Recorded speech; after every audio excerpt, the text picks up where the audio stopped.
Welcome back to the Drama Experience. It's your boy Dim. And I'm Tay. This video is a Q&A that she asked on Instagram for our followers, and they gave us back some questions and we ready to answer. Since our intro video, we haven't really talked a lot about us. But I think it'd be helpful now that you guys have been watching our content for some time to see what you guys want to know about us. So for sure. We got a lot of questions.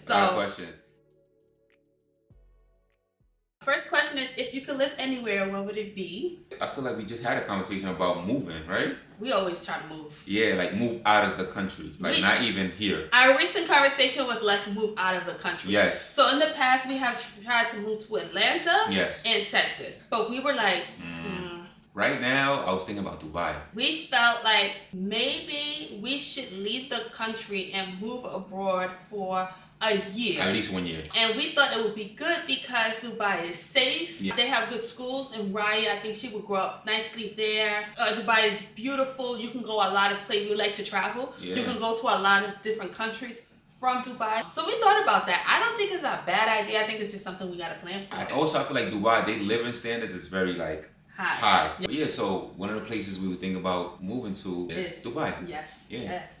What is your favorite family vacation? My favorite family vacation was our Disney cruise. And that was recent. If y'all haven't watched the video, go back and watch the video. But I seen Raya have so much fun. Yes. She genuinely had a lot of fun. That was our best family vacation so far. So far. Yeah.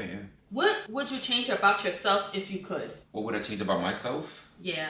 Be more disciplined. I could be disciplined in certain areas, but in certain areas I want to be very disciplined in, like the gym. You said like the gym? I feel like if it's not that important, I don't hold it. You're not disciplined with dieting? Oh. Money? Yeah, money. I'm not disciplined with money. And I would spend, eat. He's overly generous. I gotta learn how to be not too generous, I guess. Yeah, that's about it. So that's all the things I would change about myself. I have a silly thing. I always said, if I could change something about myself, I'd know how to sing. I can dance, but I can't sing. If I could sing, I'd be Also, I think one of the things I like to change about myself is that I have anxiety. I get very anxious. Yeah. Sometimes, it's just, for anyone who struggles with anxiety, it could be a lot because you got a lot of feelings and you're anxious, and it's a lot of self-awareness and control that has to come along with having anxiety. And I think because our life is just so busy, it's very hard to maintain because it's a lot of moving pieces. It's a lot of moving pieces all the time. I have to get time by myself or plan things out. That's why I don't like sporadic stuff. Don't just be like, oh, you want to go here? I probably won't go if you call me last minute. She's definitely the planner. I'm more the sporadic. I don't know why, but. What are your favorite holiday? Would you rather a beach, a mountain, or a city? A beach. I feel like Anguilla, one of our vacations that we went to for her birthday. If you haven't watched that video, watch that video too. Very relaxing. I loved it. I would rather a beach. I would rather a beach because mountains, I don't like the cold. We went on a ski trip for his birthday last year. It was cute, but we barely could get through the itinerary because we were freezing. I've never felt my bone cold. That time my bone was cold. I felt like my knee froze. And then for the city, I feel like because we live in New York City, we get enough of that. Yeah, we get enough of that. Where was our first date? Our first date was Red Lobster. This was in 2010. 13 years ago. I feel like Red Lobster was the high end for us at that moment. At the chain food restaurants, it's the most expensive one. So basically, he took me to Maestro's. Basically, at that time. At that time, yeah. So Red Lobster was our first date, and I thought I was doing something good. I remember what I wore. I didn't think much about my outfit, to be honest. I forgot how it even happened. We went on the weekend. On the weekend? And we met downtown. We took the train. We met down there. We got there, and you would think that I was ordering the lobster. What we had? Bro, I think we had chicken wings. We had chicken wings. So the server came to us and said mad stuff oh, this is our special blah blah blah blah blah blah mad seafood, and we was like, where the wings at? Yeah. We was you got wings? We was where the wings at? How many countries have we been to? We never been to South America together. North America wouldn't count because we never been to Canada. But we've been to Mexico. We've been to Mexico. Okay, so Mexico. To the Caribbean because it's easier. Jamaica, Dominican Republic, Turks and Caicos, St. Martin, St. Bart's, Anguilla. To Europe, we've been to the Netherlands. France. Spain. And we've been to Italy. Africa. Gambia. Ghana. And Zanzibar. We went to the Middle East. We've been to Dubai. Last but not least, we went to Asia because we went to Bali. We've been to 16 countries. 16 countries. Wow, I thought it would be a little more. What do you like about each other?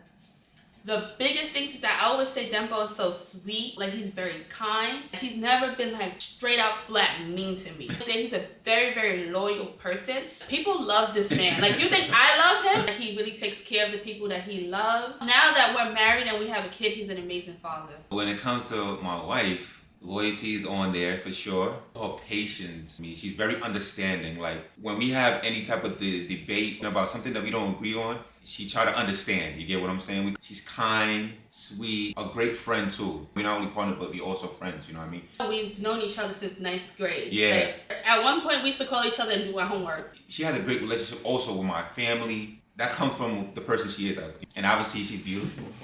I feel like as you grow with someone, you start to love more and more things about them. We are not the same person from senior year in high school. Now that we've been able to experience each other in different phases of our life, we grow to appreciate and like different things. Name each other's favorite foods. We know each other's favorite foods. I know she loves pizza. If it's a restaurant we going to, she would love Italian. But pizza is her number one go-to. She loves pizza. To a point where I never used to like pizza like that, but I be eating it now. His favorite food? McDonald's. Them both love french fries. No, you gotta stop. It's not McDonald's. But he loves french fries. Raya and them will eat McDonald's and leave me with no food. She's crazy. I don't love McDonald's. She's bugging. I do love french fries. He loves french fries. I don't care where I'm at. Any type of restaurant. It could be the high, the top of the line. Do you have french fries? When we went to Spain, I met one of Dempo's uncles, and we were talking, and he basically was telling me when Dempo went to Gambia the first time when he was younger, he went to the village. There's no fast food chain restaurants in the village. It's very, very rural. He said basically Dempo was like asking could he get a hamburger and french fries and ketchup. And ketchup in Gambia in the village, and I was dying because I was like, you know, some things just don't change.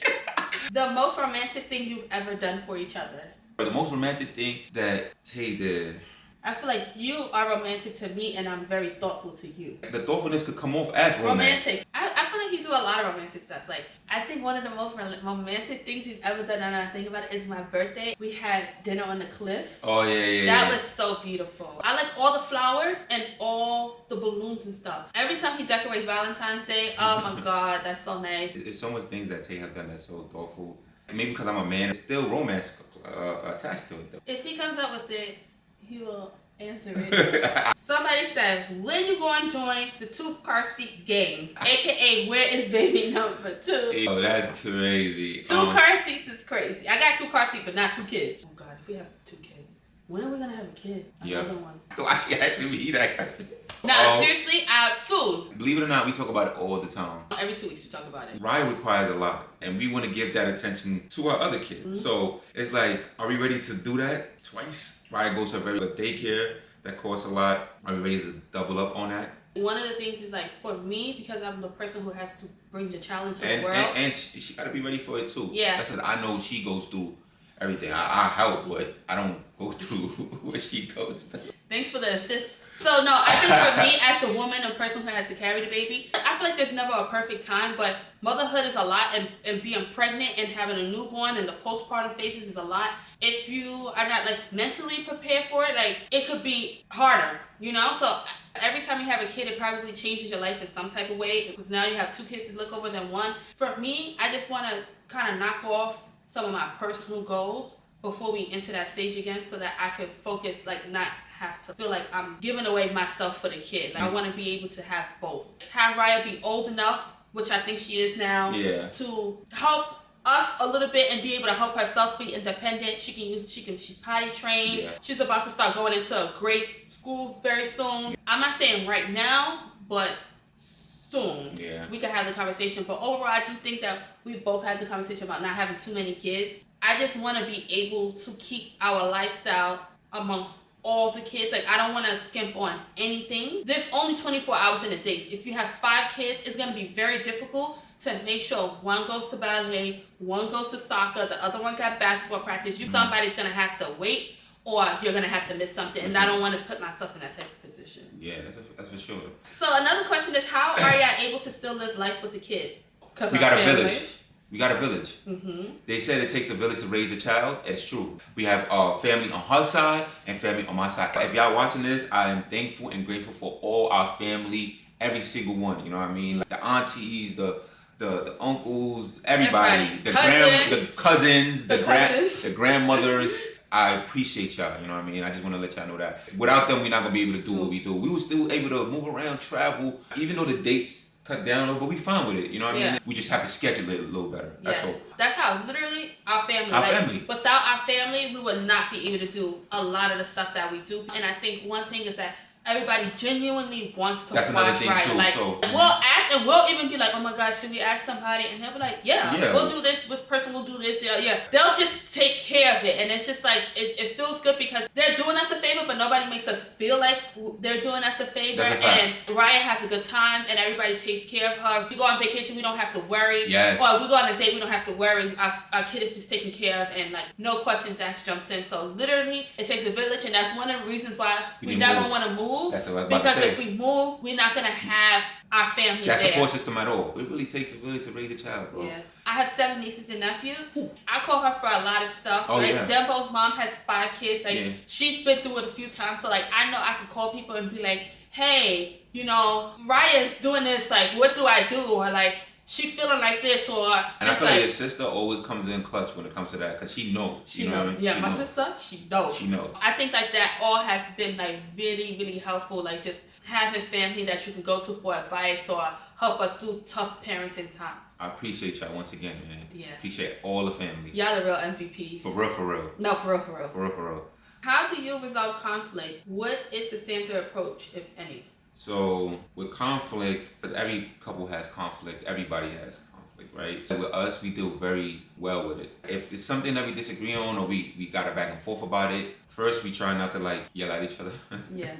No yelling. First, we try not to yell at each other. Then second, I feel like we try to address the problem first. We try to figure out what is the problem. Why did you feel this way? Or what made you feel this way? You know what I mean? We try to address the problem. The next step is finding out the solution. Not going back and forth about the problem. Couples tend to like go back and forth and not find no type of middle ground or solution for it. Yeah. So we'll talk about it, be like, okay, we'll have like a serious conversation. And it's times where we probably get heated and we don't want to talk at the time or whatever the case may be, but we always come back to it and we'll talk about it and be like, yo, listen, this is the problem. This is what you did. This is how I feel. This is how you made me feel. How can we solve this? It's very much not as simple as he's saying it is. He's saying that like after like 13 years later. Yeah, you're right. Let me go back. It was never like that. No, we got to this point like now. You know what I mean? Yeah. Like before we adults now. You know, before, no, it was never like that. It was never like that, no. And he was like a little knucklehead, so we used to go back and forth, but we were young. Yeah, like I said, I changed a lot. Like how I was in high school, anybody that know me know how I was in high school. I was coming from the Bronx, being from the Bronx and being outside.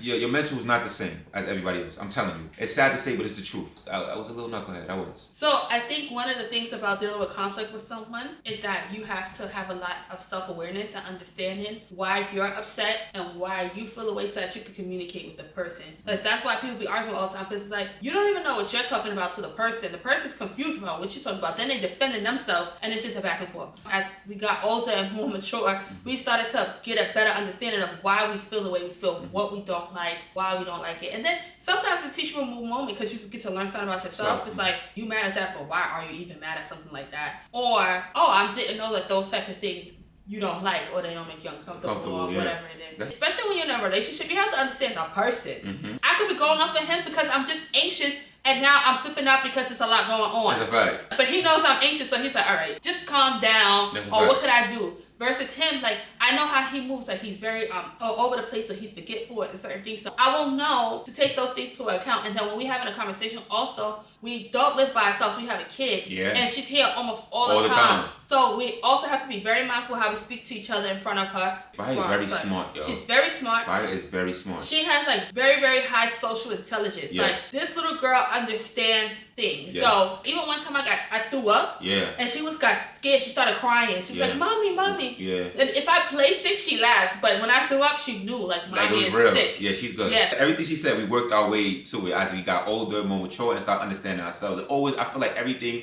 always kind of starts with yourself. Some people are like, I ain't speak to him in 4 days. I'm like, damn. Yeah, I can't do that. Why you not gonna talk to him? I no matter how mad I am, I'm gonna talk to Tay. And sometimes maybe you don't get to a resolution in a day. There's been times when you don't get to a resolution in a day. It takes multiple conversations. But at least we are in a place where we are in decent spirits with each other to move on until we get to a place where we're like, all right, let's go. And if you know your partner, for instance, like I know that He's a kind person. He never will intentionally do something to hurt me and all of these things. So Yeah. I'm not going to get as offended. I just know that this is something we need to talk through. About trusting the person and knowing who that person is. That's a fact. Yeah. So the question is, how did you begin to build a strong relationship with your mother-in-law and sister-in-laws? Oh, that's me, because I think our family dynamics are very different. Yeah. So he has younger siblings. Like we're all kind of like similar in ages. How did I build a relationship with my mother-in-law and my sister-in-law? So my sister-in-laws, I feel like I have sisters and I have brothers-in-laws. For my brother and sister-in-laws, I think he started the relationship because he allowed me to be in communication with them. I used to talk to Mariama all the time. You know, Howard too, all the time. Text and I don't know, I just being myself. It's not like just being yourself. That's what I'm saying. Yeah, but you do have to work to build a relationship with somebody. Like I would text them, and then they would text me, and I would be talking to them. They would be talking to me, and then I think as time went on, we felt a little comfortable. Like I'll tell you this, they know stuff about me. It's not like I'm so closed off. I'm very approachable. If something's going on, I will tell them, or if something is going on with them, they will tell me. And I think also like Dembo is a boy. Like he's the brother. He's the older brother, but there's no older sister. That's a fact. Right? So it's like what his sisters may be experiencing, he's not gonna understand, and he's gonna have men advice. And I don't want to hear from my older brother about nothing. I want to hear from a girl who cares about me the way my brother would care. Because I can't say it's the same thing because they're not like I didn't grow up with them as my sisters, but I have to take the same type of care he would with them. That's one, but also give them the advice that I would give to if I had a younger sister. So over the time, we kind of organically built that relationship by us just like talking, hanging out with each other. And I always used to go to their house. So that's another way how I build a relationship with my mother-in-law. Because not only like we would text and stuff at the beginning, like just like, hey, how you doing, checking in, but let's go to your mom's place. That's a fact. And then we would be there for hours. You would take the initiative to make that step. Like, yo, let's go here. Let's go to your mom's house today. Oh, we're coming over. Yeah. And then we'll go over there. And then we'll eat. And then we'll be talking to 2 o'clock in the morning. For mad long. And then we would just go. It got so real to one point where he was traveling for work and stuff when y'all was on tour. Oh, yeah, on tour. And it was my first Ramadan as a Muslim. And I didn't really know like how Ramadan went. But I stayed in his family house for a whole month. He was not here. Now I'm in the house by myself. So they was like, you could just come stay with me. So it was me and his 2 sisters. We would go to mosque together. We would eat together. We would do everything together. And then there was also when I was pregnant during the pandemic, like we used to spend the night a lot. They didn't want her to drive in the night because she was pregnant. You feel me? You know, the pregnant treatment. I was definitely get the pregnant treatment. You get the pregnant treatment. But so like she just being herself. I know that. You know what I mean? And I feel like they look at you like a big sister, as my sisters-in-law, and then my brothers look at her as a big sister too. Yes, his 2 brothers went in Gambia for a good amount of time. Yeah. And then I still keep in contact with them, checking in with them. And then we went to Gambia. Yeah. So then I got to see them in Gambia too. And now that they're both back, I'll be talking to them, checking in if they need something, school, whatever you need. If I know it, I'm gonna do it. If you need me to help you and I'm available, I'll do it. I make myself available because that's just the person I am, and I think that that's who they are too as family. So we just go together. Each other. We go together real bad. Yeah. One thing I want to say is that like I know that I'm part of the family, but I also keep my boundary. Like with in-laws, I feel like you just have to be there and be willing to do everything, but also respect their privacy and keep yourself in a small boundary when they need it. How's it being married but coming from 2 different cultures? I think that's a question really for you because like my African culture, all I know is a lot. They do well with it though. She do very well with it actually. For coming from 2 different cultures, because I'm American, it's not that much because I feel like Dembo grew up with knowing kind of what American culture is because he was born here. He kind of understands American culture to some point. I can tell him some small things. It's not like a huge adjustment. And I also think it's kind of good because my culture is very simple and his is very elaborate, so it's not overwhelming. I feel like if I came from a culture that was like very intense and robust like his, and it would 2 at the same time, it could be quite overwhelming. So it's actually pretty balanced because like I don't really have much going on, and like the things that I used to celebrate when I was younger, now that I converted to Islam, I don't celebrate anymore, like Christmas and stuff like that. So part of that's not even like a thing anymore. So I think it got even more like kind of easier or less. And then I also come from a very small family, so if we do anything, it's really not that big. It's not that hard for me adjusting to his culture. All he has to do is explain it to me. Like he said before, I'm pretty understanding. So if you just explain it to me, usually he doesn't explain it to me. His mom or his sister does. Remember, I was born and raised here, so it's different, you know? I'm not deep embedded into the culture as much. You know what I mean? Yeah.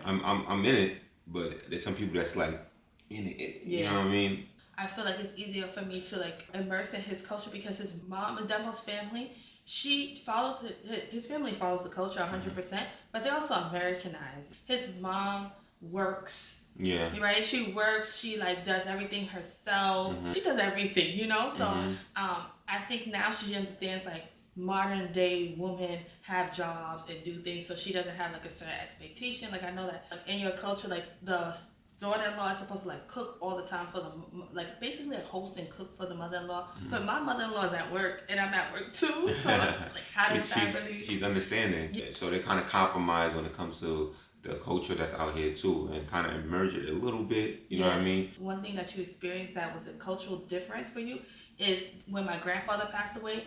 Because you've never been to a funeral. Oh yeah, I've never been to a funeral. It's very sad too. Yeah.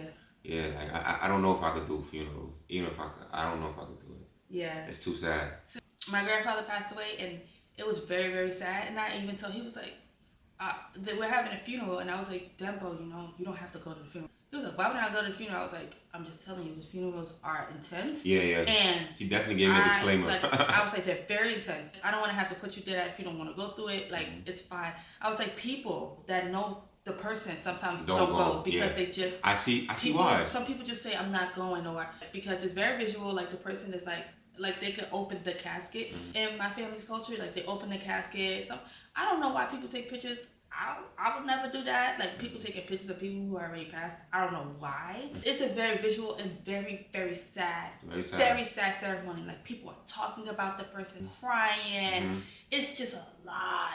And then after, you just go eat. So it's like you cry, you sob, and then you go eat. Yeah, bro. They have like a whole biography about your life, a picture of you. So it's very different than Islamic. It's more like a closed casket. It's closed. They have the sheet over it. It's a very humble way to go. Yeah, it's usually done at the mosque. And it's quick. And it's very quick. My culture is like a big parade. It could go from like, my grandfather's was very short and sweet.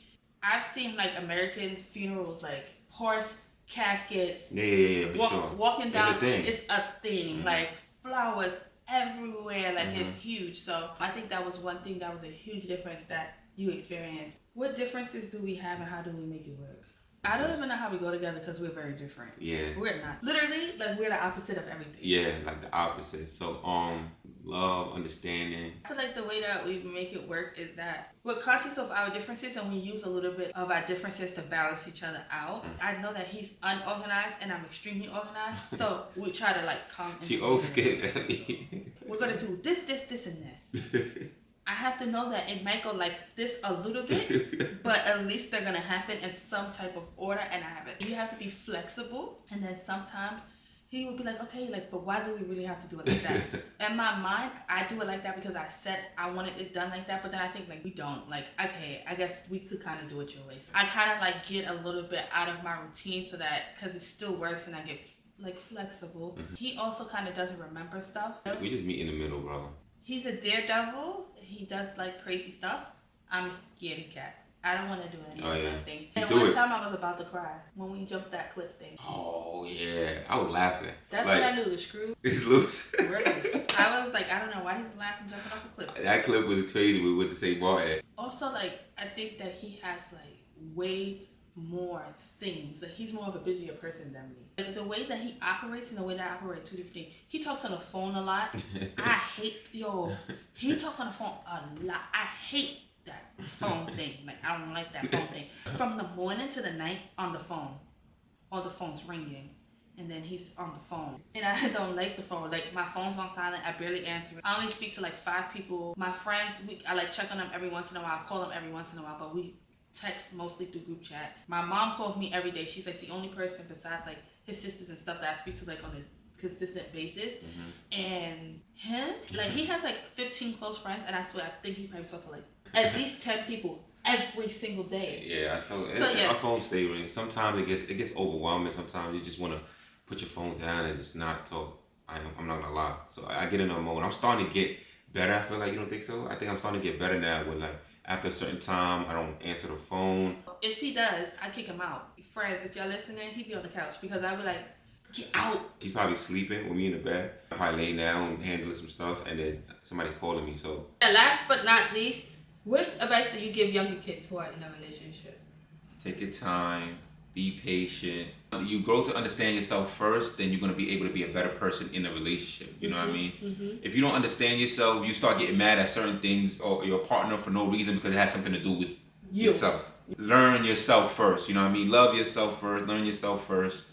It will help you better in your relationship. Focus on the relationship, but I think if you're young, you're in a relationship, if you're like dating somebody or you're looking to marry somebody but you're not like married yet, like you said, kind of like understanding yourself, but also I always tell people, you allow people to treat you away. If you want someone to treat you away, you have to teach people how to treat you. And that's what anything in life. Anything. Like, you can have friends and you could be like, I do not like the way my friend go about stuff. She's very flaky. I invite her somewhere, she don't even tell me she's not coming, she just don't show up.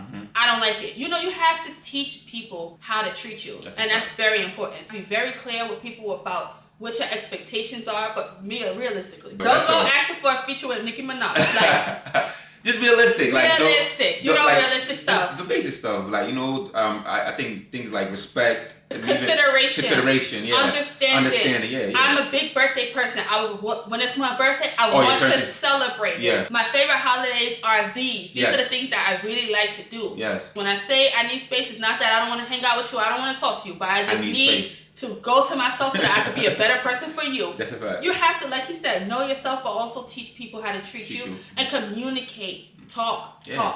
Communication. I was not always the best communicator. I learned to become a better one because she explained that to me. Communication definitely is key. If the person that you're with is a really good person, you have to also understand that sometimes your partner can bring out the best in you. That's a fact. Yes, because it's very hard. I mean, you can only look into yourself for so much. I could see things in Denver that he don't see in himself and he can see in me. So also you have to take their feedback into account. If they're saying like, babe, I think you should do this. Babe, I think you should, this friend, it's not, you need to like kind of like break up with them. Your partner is going to always have your best interest at heart. Anybody do something to Dembo, you want to mess with me, mess with him, right? So it's like, if your partner, it's like this is a serious thing and like you're into each other, just know that your partner does have your best interest at heart and like try to take their things, their feedback about you into account because it can make you a better person. That's a fact. Have fun. Oh yeah. Oh my God, have fun. Yes. Go outside. Yes. Go outside. Go outside. Go do things. Even if you guys don't have money, there's so many cheap free things or very cheap things that y'all could do. You know, do cheap things. Like we all see sometimes extravagant things, but we do cheap things too. Do those things. Have fun because you're young and that's what you're supposed to do. That's a fact. Have fun. That's a fact. Whoa. Last but not least, have fun. Have fun. We came to conclusion with this Q&A. I feel like we should do this again. Give us your feedback. Give us. Should we do these again, or like are there topics a question that we talked about? Y'all want to hear more? Let us know. We'll shoot the bed. We'll give you our tea. Yeah, we give you everything. So don't forget to comment, like, and subscribe if y'all love this video. If y'all have any questions or y'all need more clarity about certain things, don't forget to comment, like, and subscribe, guys. So stay tuned for more. We catch you guys later.